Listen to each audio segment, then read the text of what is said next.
functioning there? And then with the F45, I know obviously with the businesses being closed, you're functioning on a virtual level there. Is that correct? Yeah, but we're not charging any of our members or anything. We're just trying to help people get through right now. Give them some sanity, give them a release, try to keep people interacted, keep the community going. Oh, that's awesome, man, and that speaks highly to your heart and the type of person you are. So that's tremendous, and it's probably why you've been able to grow that business so quickly in 47 days or whatever. Yeah, prior to opening. we were open 47 days before the governor closed us, and I voluntarily closed about 2 hours before he announced it. So yeah, it just makes sense. I mean, obviously the gym business is no social, it's all social I mean, there's no social distancing in the gym. So you're always next to each other, helping each other and stuff. So I know, and we'll get more into that. Obviously not much going on there other than the virtual training right now.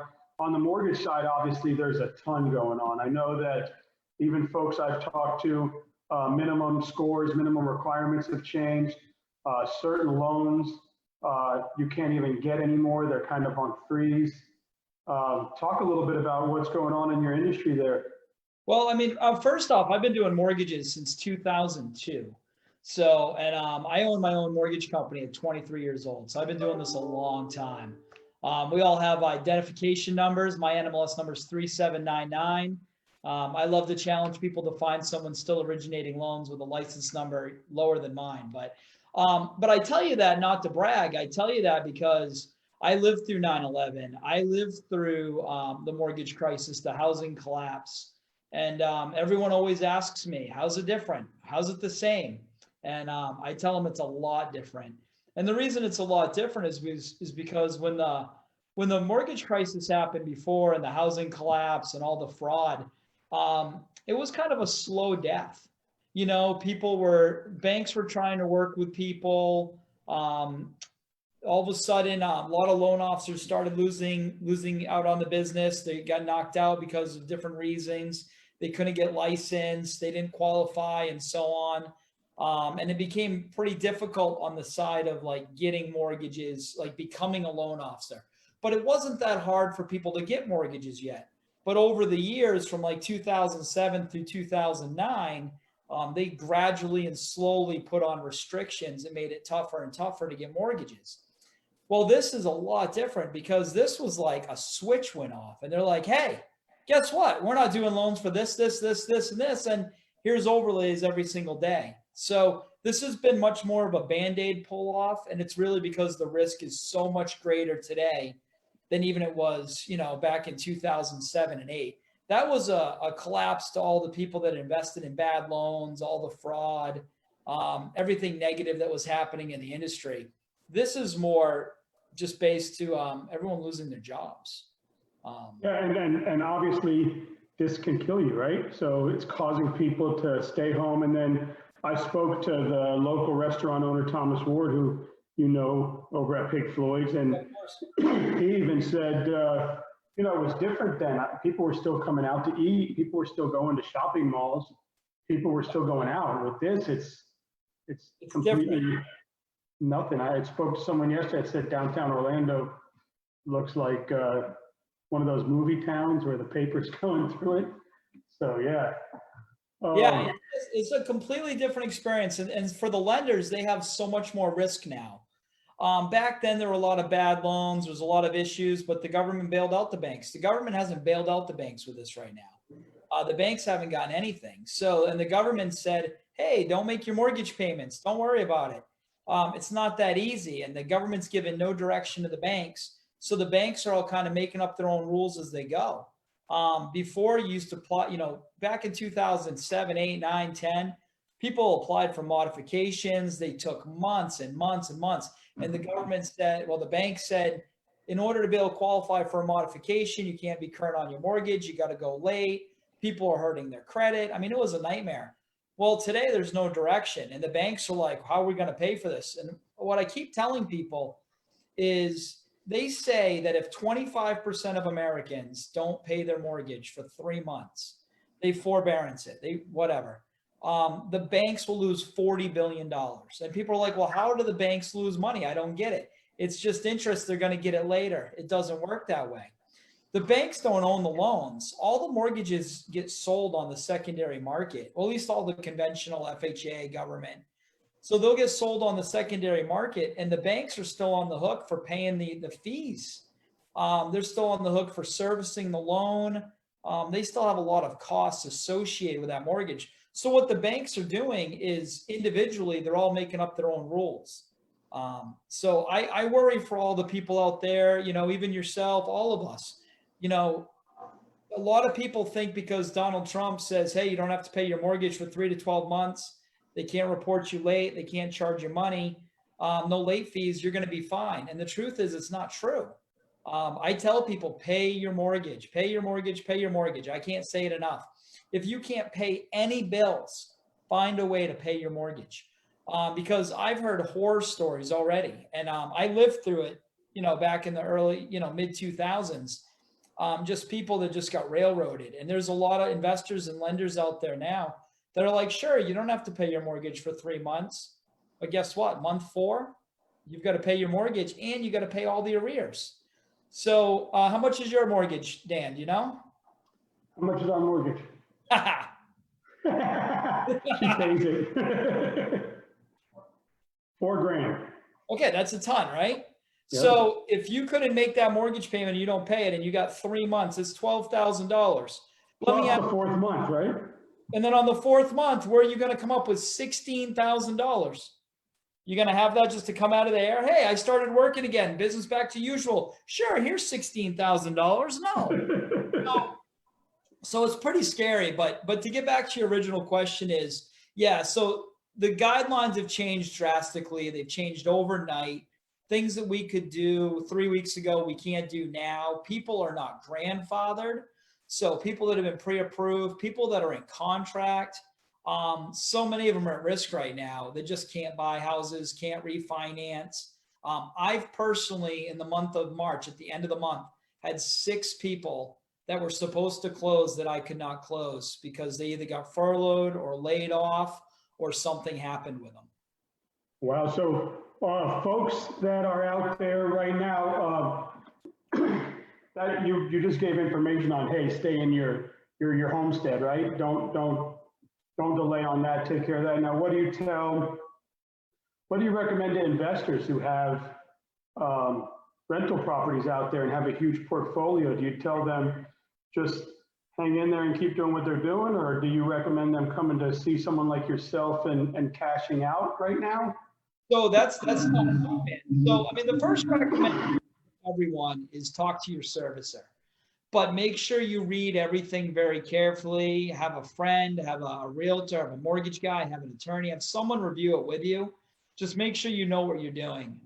So the first advice is check with your servicer. The best advice I can give is find a way to pay the mortgage payments. But what you brought up a good point, refinancing, taking cash out. There's overlays right now, which basically means that investors are saying, hey, we'll still do a loan, but we won't do it unless this. Give you a couple examples. 3 weeks ago, I could go to a 530 on government loans all day long. Today, I can't go below a 680. That is an average credit score. Now, let me be really clear with you. If you have a 680 credit score, you're probably not going with a government loan anyways, like FHA. You're going to go with a conventional mortgage. So government's pretty much said, hey, we don't really want to lend any money right now.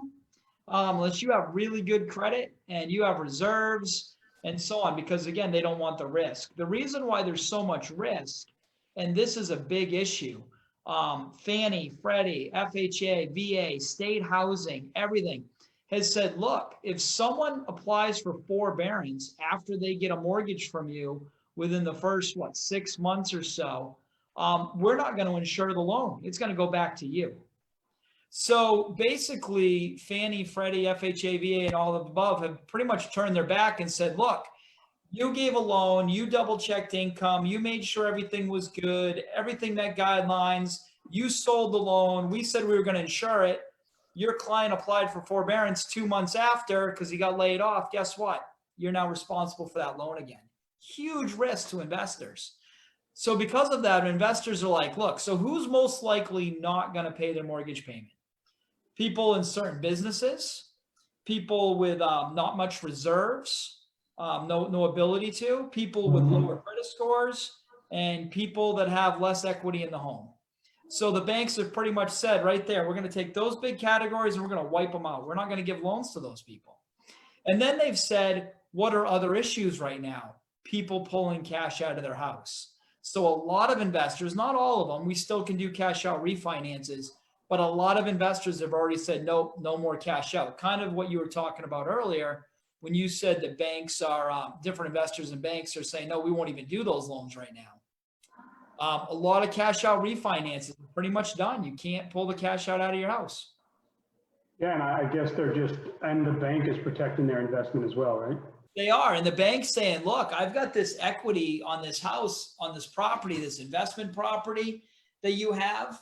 And I need to take care of myself. And that's what the bank's thinking. They're like, look, we're not gonna bank on the fact that you're taking out this equity to pay all your bills. We need to just say, look, we have this equity. We need to hold on to it in case we got to foreclose on you. Because going into the Great Recession we had, prior to the market, when we were on that bubble, like right now, people took all that cash out, put it in their pocket, and then let the house go, and the bank got screwed. They did. And back then it was even worse because values were plummeting. So people were taking the cash out of their house. They were buying another property cheaper because the values came way down. And then they were letting the other property go. So the banks got screwed. But they were able to buy a house first, secure their house, don't care about their credit. That was one of the largest mortgage frauds that we faced 2009 and probably 2015, maybe even 14, 15, right around then. But today's not a fraud issue. That's not the problem. Today's issue is unemployment. I mean, I read a report today, 20 million people now are unemployed in the United States. I was telling somebody that's the population of Florida. Think about that for a minute. Think about that. The entire state of Florida basically could be unemployed compared to, Yeah, I had Boston Dave on that has the property management company. Yeah. He said that all his Airbnb short term, which is huge in Central Florida because of the parks, they've all been turned off, and they're all asking him for long-term renters for them to try to keep them in business. Yeah, the problem is you go back to the big $1 trillion bailout that the Americans are getting, and landlords aren't in that at all. So people that own these investment properties, these Airbnbs, nothing. And this is their busy time of season. Think about it. Up north has their spring break, right? This time of year, April vacation.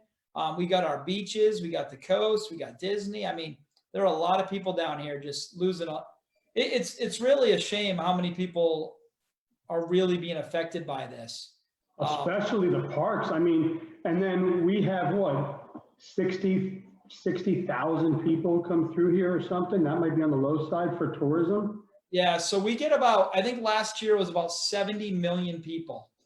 Yeah, I meant 60 million. I'm sorry, 70 million. I actually think 70 million last year. Wow. And yeah, so we live on tourism. I mean, we require that. We need that to survive here in Florida. And so that's a huge impact to everybody. And, hotels, hospitality, restaurants. And then you got gyms, fitness studios like F45 and Orange Theory and Ruckus and Pilates. I mean, I can go on and on. Local CrossFit gyms, even the big gyms, even the box gyms, the Crunches, the Planet Fitnesses. I mean, what are we all to do? How are we all going to survive? And not only that, how many people are going to feel safe going back in to restaurants, back into gyms, going back to the hotels? How many people are going to feel safe, and how quick? I mean, even if the governor or the president says, hey, let's go back tomorrow or go back May 1st, how many people, I mean, would you just get up out of your house and go back to life as normal? No. No. We're going to be very cautious. What's it going to take for the stadiums, for the concerts, for the big convention centers? I mean, all these places, I mean, Disney, man, I mean, what are they going to do? Hard to say. The thing is that the longer that this lasts, the worse it's going to affect us long term. So everyone says, how long or more? People ask me every day, Ryan, so I qualified for mortgage 3 weeks ago. I have a 640 credit score. Today I don't. I have a good debt ratio. How long is this going to last? When am I going to be able to get a mortgage again? My direct answer is, listen, let's do what we can to get your credit score up. Let's make you qualify with the requirements today. Because depending on how long this lasts and how long everyone is affected is going to depend on how long these guidelines are going to stay strict. I don't want to say it's going to be years. I don't want to say it's going to be months. I don't have a crystal ball, but this is so much different because we just don't know how long everyone's going to be affected. Yeah, no. Well, let's talk about something really, really important. And the effect that Tom Brady is having right now on your life and your Bostonian fans and the Patriots. How are you feeling today about that? So, it's funny. I'm a Patriots fan before I'm a Brady fan. But I'm a big fan of Brady, not because of his Super Bowls and not because he's married to, Giselle or whatever. It's because he's what I look for in a sports athlete, right? As much as they don't want to be role models, they're role models.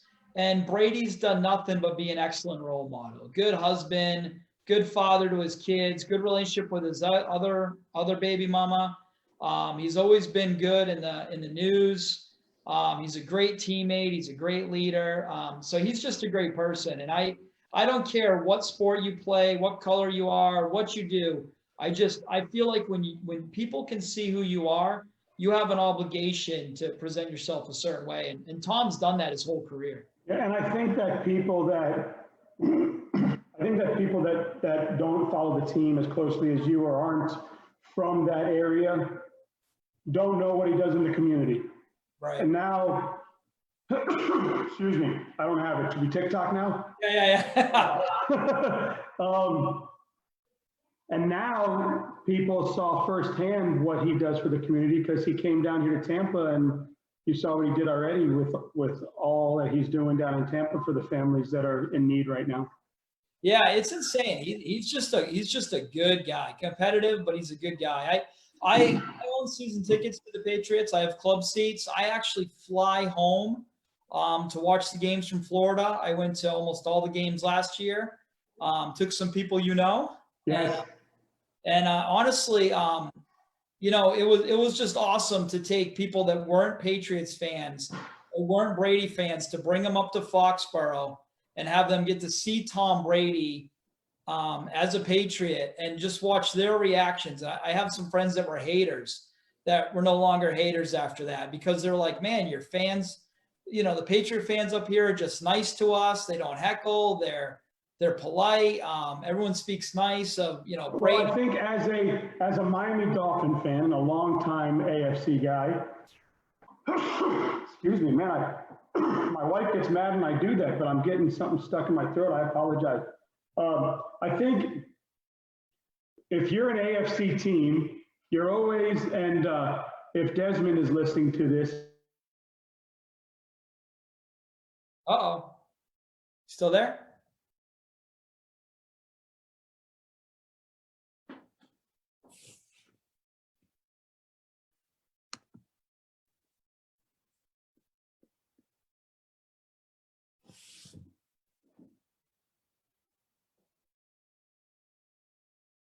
Hmm.